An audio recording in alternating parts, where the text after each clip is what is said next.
माँ ब्रह्मचारिणी।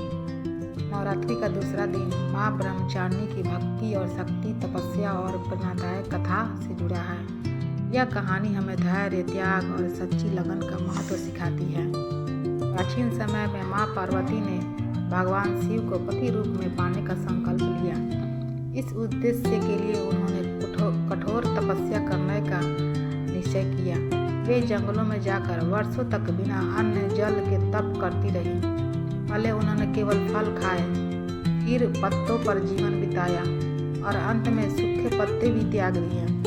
उनकी इस कठिन साधना के कारण ही उन्हें ब्रह्मचारिणी कहा गया, जिनका अर्थ है तप और संयम का पालन करने वाली।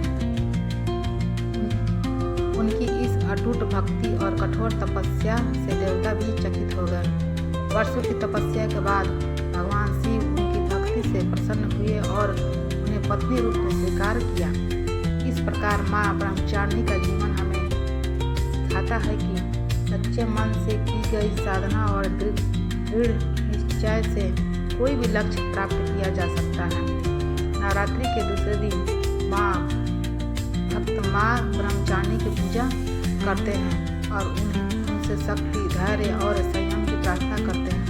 ऐसा माना जाता है कि उनकी आराधना करने से जीवन में कठिनाइयाँ दूर होती हैं और सफलता का मार्ग प्रशस्त होता है। यह कथा हमें यह संदेश देती है कि अगर हमारे इरादे मजबूत हो और हमें सच्चे मन से प्रयास करें तो जीवन की हर बाधा को पार किया जा सकता है।